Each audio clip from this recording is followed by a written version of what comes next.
Gần đây, Trân nhận được một vài yêu cầu về nội dung kế tiếp mà các bạn quan tâm. Và điều thú vị là chủ đề quản lý sếp được nhắc đến khá nhiều.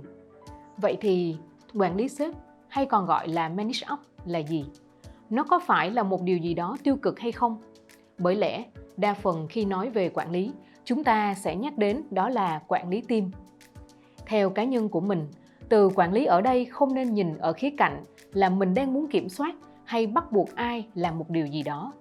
Quản lý nên được hiểu rộng ra là cách chúng ta xây dựng mối quan hệ và quản lý việc giao tiếp, đối thoại và làm việc với nhau như thế nào cho hiệu quả. Như vậy, điểm khác biệt giữa quản lý team và quản lý sếp đó chính là đối tượng chúng ta đang nhắm đến. Tuy nhiên, điểm chung đó là cách chúng ta xây dựng mối quan hệ và quản lý cách làm việc với đối tượng đó sao cho hiệu quả.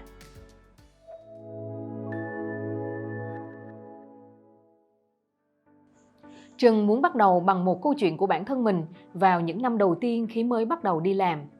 Sau khi làm với một người sếp mà Trân rất thích, khi cô phải quay trở về nước, Trân có dịp làm với một quản lý mới. Do còn trẻ, Trân đã có sự so sánh giữa hai người với nhau. Và dĩ nhiên là khi chúng ta so sánh một người mà chúng ta yêu thích và với một người khác, thì thường chúng ta sẽ nhìn vào điểm mạnh của sếp cũ mình thích để so sánh, dẫn đến việc có đánh giá chưa đúng về người quản lý mới của mình. Chuỗi ngày sau đó là sự im lặng, hạn chế giao tiếp với sếp mới cũng như tự ôm việc vào mình để làm. Cho đến lúc cảm thấy áp lực vì công việc và không khí căng thẳng, Trân quyết định xin nghỉ.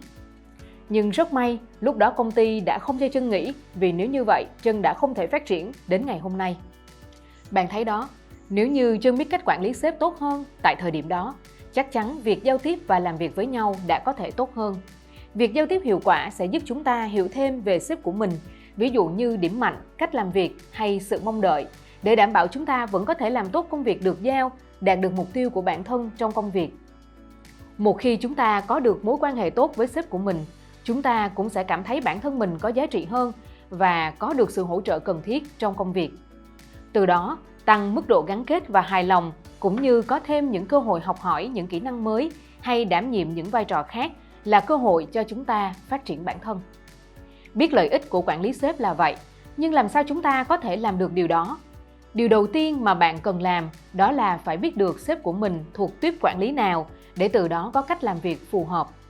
Sau đây thì Trân sẽ đưa ra 4 dạng quản lý khá phổ biến. Đầu tiên là dạng quản lý đi sâu vào trong tiểu tiết, hay còn gọi là micromanagers. Người này thường sẽ kiểm soát mọi việc của team và có xu hướng theo ý kiến của bản thân. Để làm việc với sếp micromanagement, bạn hãy hỏi kỹ những hướng dẫn và chuẩn kết quả đòi hỏi để việc bạn làm có thể đáp ứng được mong đợi. Thường xuyên cập nhật tiến trình của công việc, giao tiếp hiệu quả và với sự tôn trọng. Cụ thể là khi bạn không đồng ý với cách xử lý một công việc nào đó, hoặc khi thảo luận, đưa ra đề xuất cũng cần mang tính hợp tác. Kế đến là dạng quản lý vắng mặt, hay còn gọi là absentee managers. Người này sẽ không tham gia vào công việc của team và thường thì cũng rất khó kiếm được họ. Để làm được với sếp này, bạn hãy nhớ tính chủ động của bạn cần phải cao. Cụ thể đó là hãy chủ động book catch up định kỳ để sếp biết về công việc mà bạn đang làm. Chủ động trao đổi những khó khăn bạn gặp phải và hỏi những ý kiến hay hướng dẫn khi bạn cần. Chủ động trong công việc và đưa ra những quyết định khi có thể. Thứ ba là dạng quản lý không quyết đoán, indecisive managers, là người gặp khó khăn trong việc đưa ra quyết định hay những bước kế tiếp cần làm. Với sếp này, những gì chúng ta cần làm là cung cấp đầy đủ thông tin để giúp cho việc ra quyết định dễ dàng hơn, đề xuất một vài giải pháp hoặc phương án, thông tin cụ thể về thời gian để quyết định được đưa ra kịp thời. Và cuối cùng đó là dạng quản lý có xu hướng nhìn vào kết quả công việc, result-oriented managers, hơn là tập trung vào quá trình làm việc. Dĩ nhiên chúng ta đều muốn nhắm đến mục tiêu và đạt được kết quả cụ thể, nhưng không phải công việc nào cũng có thể nhìn vào và thấy được kết quả rõ ràng, hay trong một khoảng thời gian ngắn. Vì vậy, việc bạn cần làm đó là hãy cập nhật tiến trình một cách ngắn gọn là rất cần thiết. Qua đó, phải nhìn thấy được những nỗ lực và vai trò của bạn, cũng như một vài ảnh hưởng tích cực trong đó. Và một điều rất quan trọng bạn không thể bỏ qua lúc đầu là trong buổi đặt ra mục tiêu công việc, cần đảm bảo sự thống nhất giữa việc bạn làm và mục tiêu chung của team hay công ty. Như vậy, Chúng ta đã cùng nhau đi qua 4 loại quản lý: đi sâu vào chi tiết, vắng mặt, không quyết đoán và tập trung vào kết quả. Cùng với 3 việc chúng ta có thể làm để làm việc hiệu quả với từng loại quản lý. Bạn thấy đó, quản lý sếp thực chất chính là quản lý mối quan hệ và làm việc chung với nhau sao cho hiệu quả. Tóm lại, dù là với sếp như thế nào, việc chúng ta cần làm đó là tập trung vào những gì mà bạn có thể kiểm soát.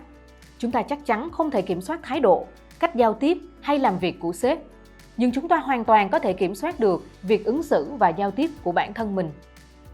Bạn cần tập trung vào làm những gì tốt nhất trong khả năng của mình và hãy cố gắng giao tiếp một cách tôn trọng và chuyên nghiệp với sếp của mình.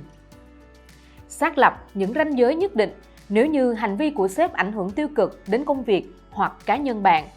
Điều này cũng sẽ bao gồm việc bạn rõ ràng như thế nào về trách nhiệm công việc của mình, ưu tiên và khối lượng công việc ra sao, việc giao tiếp với sếp vào lúc nào và như thế nào. Tìm kiếm chỉ dẫn của mentor hoặc một người có nhiều kinh nghiệm hơn bạn. Chúng ta rất thường sẽ chia sẻ với bạn bè hoặc đồng nghiệp cùng cấp.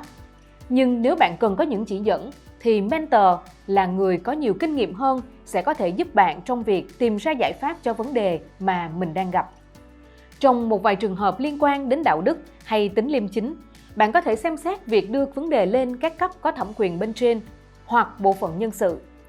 Và điều cuối cùng là quản lý sếp, hay nói rõ hơn là quản lý mối quan hệ và cách làm việc chung với nhau sao cho hiệu quả, cần có sự nỗ lực của cả hai bên, bạn và sếp bạn. Vì vậy, nếu như bạn đã nỗ lực rất nhiều, đã thử các cách khác nhau mà vẫn không cải thiện được vấn đề, lúc này bạn có thể nghĩ đến việc tìm một cơ hội mới cho bản thân mình. Chốt lại là, đừng nên vội vàng xin nghỉ vì sếp.